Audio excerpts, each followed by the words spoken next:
The Denver Broncos are about to go downtown with John Brown, a new wide receiver addition signed to the practice squad. How might he help transform the Denver Broncos offense? Plus, we go through our Wednesday Broncos practice news and notes from Vic Fangio and Justin Simmons on today's brand new episode, Locked on Broncos.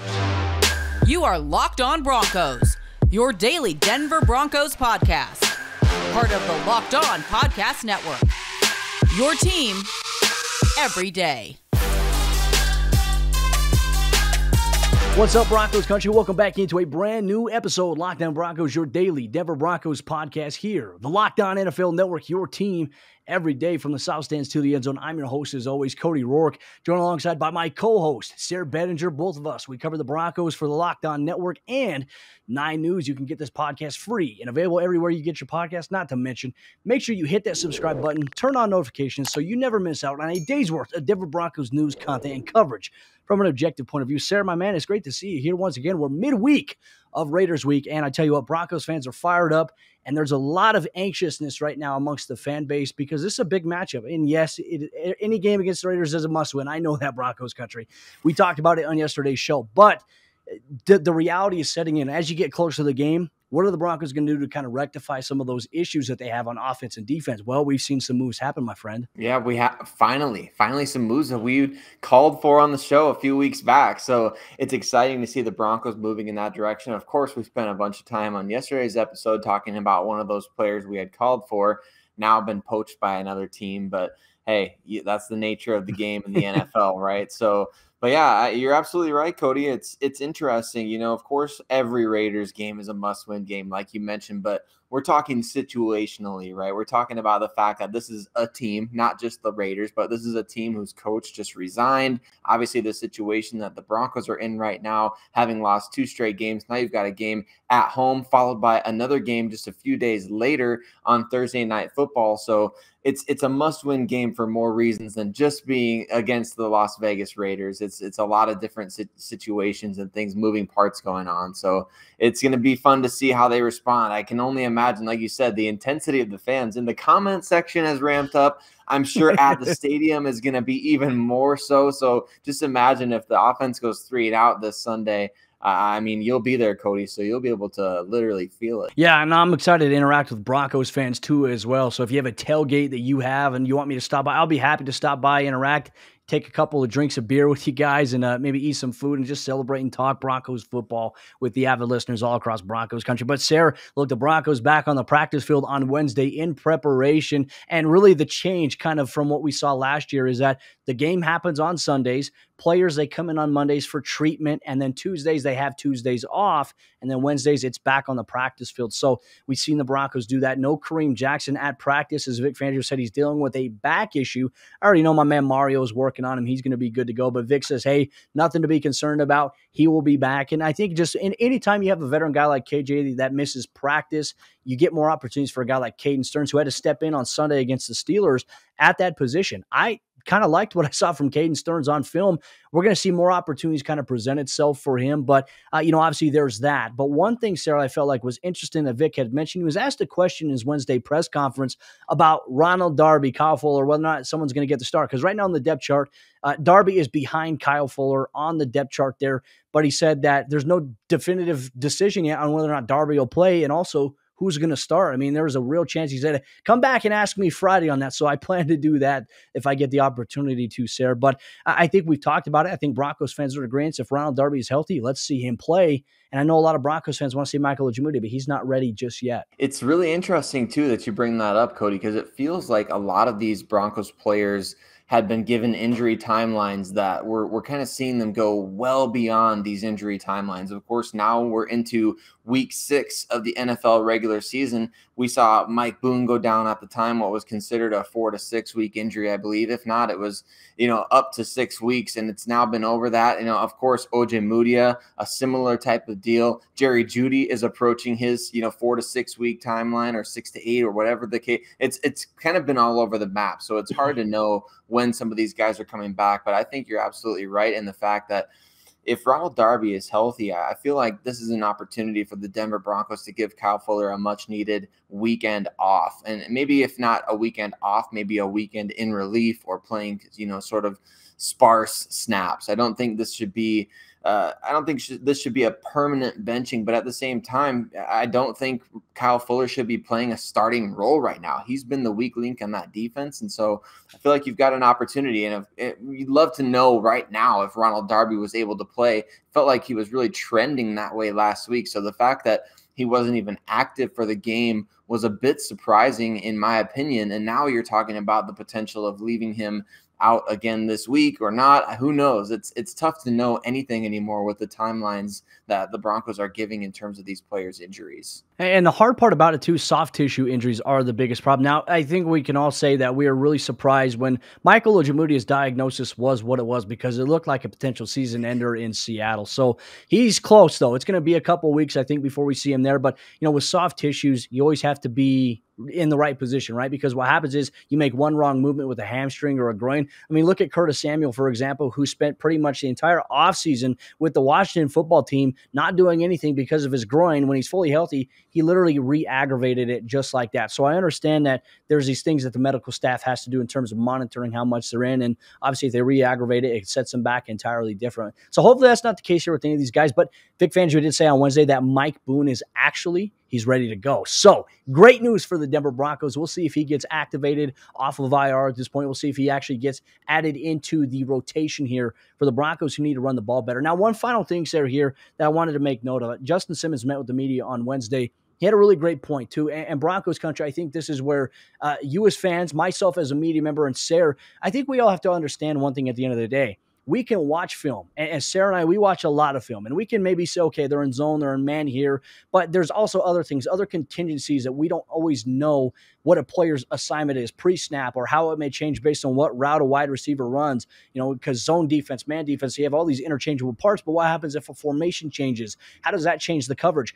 We don't know the Broncos' defensive play calls, right? And fans don't either. So Justin Simmons actually had a great point there. He says, look, I love Broncos country, I love the fans, but when it comes to knowing what our responsibilities are as players, they don't know what they're talking about, which is true. And I don't know that either. So Justin's talking about media. He's talking about fans. I think it's fair because we're seeing a lot of people say that the Broncos, this guy's responsibility, he's getting beat on this. But the reality is we truly don't know at the end of the day. So at the end of the day, let's put that into perspective. It's easy to see certain things, outcomes, but we can only interpret what we see, but we actually don't know unless we're actually getting the play call from Vic Fangio or Ed Donatel themselves. So wanted to put that out there. I thought it was a great message that Justin Simmons kind of put out there, kind of sobers up the reality of football, Sayre, from our perspective as media guys, and also just for fans in general. So something to keep an eye on. But Broncos country coming up here in just a moment. We're going to talk about the Broncos' newest addition at wide receiver downtown, John Brown. We talk about the addition. We talk about what type of impact he can have, why he's been on the shelf for a little bit until now,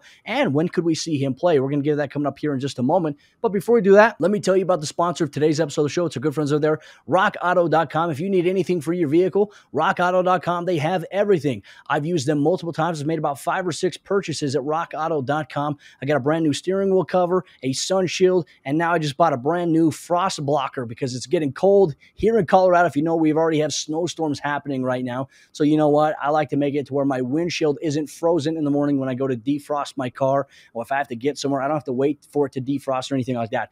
They sent me a brand new frost blocker there. So I'm glad that I got that. rockauto.com. They have anything for your car, whether it's engine control modules, brake parts, tail lamps, motor oil, or even new carpet. And you don't have to spend 20%, 30%, 50%, or even 100% more on parts at any other local auto chain stores when you can go to rockauto.com today, where prices are always reliably low, whether you're a professional or do it yourself, or not to mention their catalog is unique and remarkably easy to use. So go to rockauto.com right now, see all the parts available for your car or truck. Right, Lockdown Broncos in there. How did you hear about us box, so that they know that we sent you. Amazing selection, reliably low prices, all the parts your car will ever need. rockauto.com. All right, Sayre, let's talk about the Broncos' newest addition here at wide receiver. This was something I felt like we've talked about the last 2 weeks, where we go back on film and we see the end result. We see how teams are playing Courtland Sutton, Tim Patrick, Noah Fant being utilized as more as a blocker in the last couple of weeks. And then we go through the notions that, hey, they really miss KJ Hamler. They really miss Jerry Jeudy. Now, Jerry's going to be back here in the next few weeks. Could be a month. Who knows how long it's going to be? As you mentioned, the timeline right now, it's a little unclear, but we're eyeing that Washington football team game here in just a few weeks. But, Sayre, I wanted to bring up the point now about John Brown, what type of dynamic he'll add in there. But obviously, they add a guy that's got 4.3 speed, and in the last 2 seasons, over 105 catches, 1,500 yards, and 9 touchdowns in stints with the Buffalo Bills. You got to play a lot with Josh Allen and a loaded wide receiver team. But the depth right now for the Broncos, Cortland Sutton, Tim Patrick, you obviously have the mix of guys like David Moore, Deontay Spencer, Kendall Hinton, and now you add in a guy like John Brown. I mean, what does this do for the Broncos, and what type of move? I know you were pounding the table for it. How excited are you about John Brown being signed by the Broncos? Man, when I saw the news come across, I was just tickled, man. I was so pumped about it. I think it's great. I think it's awesome that the Broncos are doing this type of thing. There's only so many opportunities that you can take with the next man up mentality in terms of in-house guys. And of course, you want to see players like Tyree Cleveland, Kendall Hinton, Seth Williams, other guys like that. You want to see them get opportunities at some point in time. But for the time being, the Denver Broncos are still in the playoff hunt, despite the doom and gloom that has been talked about over the last 2 weeks. And you and I have touched on it. It kind of feels a little bit different after these last 2 losses. But man, as of right now, there's no reason the Denver Broncos shouldn't be out there doing everything they possibly can to win games and to get into the postseason. I think if the season ended today, correct me if I'm wrong on this, Cody, but I believe the Broncos would still be the 7th seed in the AFC playoff race. So, of course, there's plenty of time left for that to change. And that means that there's plenty of time for it to change for the better. So a player like John Brown is going to come in and legitimize your vertical passing game. The Broncos lost KJ Hamler. They lost some legitimate speed in that offense, and more so than anything else, because KJ Hamler, frankly, wasn't the most proven deep threat in the NFL. He's been struggling with injuries himself. Obviously, the Broncos offensively struggled tremendously last year to get really anything going, but frankly, John Brown is a more proven option in that phase than KJ Hamler, and he's done the things that we expect KJ Hamler to do for the better part of the last decade. And his efficiency really skyrocketed, Cody, when he got to Buffalo. And that was sort of surprising to everyone, wasn't it? Because Josh Allen wasn't necessarily known for his accuracy, but he jumped up. I looked up this number. He jumped up from his time in Arizona and Baltimore, being a 50.2 on average catch percentage. So meaning when the ball was thrown his direction, 50.2% of the time he caught it, to being over 64% once he got to Buffalo. So obviously a big jump for John Brown in terms of catch percentage, in terms of his efficiency as an overall receiver. It's surprising to me that he hadn't been picked up to this point, but obviously he was waiting for the right situation. And now, leading up to this game against the Raiders, the team that cut him after the preseason, it provides an intriguing storyline, if nothing else. Well, yeah, and I wanted to go to your point, too, because I've had a lot of Broncos fans ask me, well, how come he hasn't been signed by anybody? How come he hasn't been on an NFL roster? Well, so when you look at his time with the Buffalo Bills, he spent 2 seasons with them, and he dealt with a little bit of a calf injury that actually held him out of action against the Broncos last season on the road when Buffalo came to Denver. In that game, I remember that game clear as day, Sayre. Oh, my goodness. Devontae Bosby had a rough day against Stephon Diggs. I tell you what, it was a rough day for the Broncos in general, probably the most yardage they've surrendered under Vic Fangio as a defensive coordinator, head coach, out of any game. I think that's the most yards he's actually ever allowed. Actually, he was second. It was second most yards ever allowed by Vic Fangio as a DC. So it was a rough game. That kind of tells you everything there. But they still had the wide receiver depth there to contribute. Now, for John Brown, he was more of a cap casualty for the Buffalo Bills this past offseason. That was really the big decision why Buffalo parted ways. And it also allowed them to go out and get maybe a cheaper option there in Emmanuel Sanders based on where he was at, and a guy that was kind of in this window that where he wants to win another Super Bowl. And the Bills right now are in a position to kind of have that chance. But for John Brown, he signed with the Las Vegas Raiders, and he was with them in training camp. He was with them in the preseason, and he was buried on that depth chart because they have so much depth. Darren Waller, you have Henry Ruggs, Hunter Renfrow, and then Bryan Edwards has emerged as a more consistent threat there for that Raiders offense. So how would have John Brown gotten into the mix a little bit? How would have he gotten acclimated? So they decided to release him. And it's not to say that he can't play, but here's the deal. The Broncos right now are better, in my opinion, Sayre, with the addition of John Brown. Now, Vic Fangio said it on his Wednesday press conference. A lot depends on these next 3 days of practice, how he does to determine whether or not he'll actually be active active or even in the rotation for the Broncos on Sunday against the Raiders. So we could expect to see a little bit more David Moore, who we saw some opportunities against the Steelers last week. But in my opinion, Sayre, if I have to go over an option of promoting John Brown off the practice squad and using him on offense rather than trying to think of a goal line fade to Deontay Spencer in a late game situation, I'm going to take John Brown because he's got experience there. He's reliable, and that's what the Broncos really need right now. It's exactly what they need, Cody. And you pointed to a situation where you simply can't have yourself in that situation at any point in the game, especially when we're talking about a third down with goal to go. Deontay Spencer shouldn't be on the field, and all due respect to him, I feel like I sit here and harp on Deontay Spencer all the time. He's just not that kind of matchup player that you want out there at that time. John Brown, at the very least, he's made some tough catches. He had a catch last year for the Buffalo Bills that, it was an incredible catch down in the red zone with a defender draped all over him. So he's at least proven in the NFL that he can do that. You've got a couple of practice squad call-ups that you can burn without burning a 53-man roster spot on John Brown this weekend. You don't necessarily have to say, well, we're bringing him up to the 53-man roster. No, you can, for 2 straight weeks, you could call him up to the 53-man roster, keep him on the practice squad, and utilize him in that way if you so choose. And I think there's a chance the Broncos could do that. Now, to protect him from, having a huge game and then going off and signing with another team, they probably would just promote him to the 53-man roster. But I think this provides them some really intriguing depth over the course of the year. I think David Moore is a guy that as the season progresses, hopefully we see him get more and more involved. Now you add John Brown to the mix. Well, like you said, in a couple weeks, here comes Jerry Jeudy as well. So all of a sudden your wide receiver depth is arguably better than it was before the injuries happened. And so, of course, that's no slight to KJ Hamler, but of course, at this time, he's not proven. So these two guys are proven guys. David Moore, 13 career touchdowns. John Brown, 31, I believe. So it adds some veteran experience to that wide receiver room. And overall, I think fortifies your depth even better than it was before. I think that's a very fair point you make. And like you said, too, it's not a personal shot on KJ Hamler. KJ still has a lot to prove in his career. And obviously, when he comes back next season, he's got the motivation to do that. And the Broncos have missed that. But adding a veteran guy who has contributed in a guy like Moore and a guy like John Brown, it gives you more value to help out guys like Tim Patrick, Cortland Sutton, and Broncos country. Coming up here in just a moment, both Sayre and I are going to get into a deeper part of this conversation as to what can John Brown do for this Broncos offense? How can he make things easier? And how can he maybe propel the Broncos offense to be more efficient? We bring that up coming up here in just a moment. But before we do that, let me tell you about the other sponsor of today's episode of the show. It's our good friends over there, betonline.ag. In week 6 of the NFL season is officially here.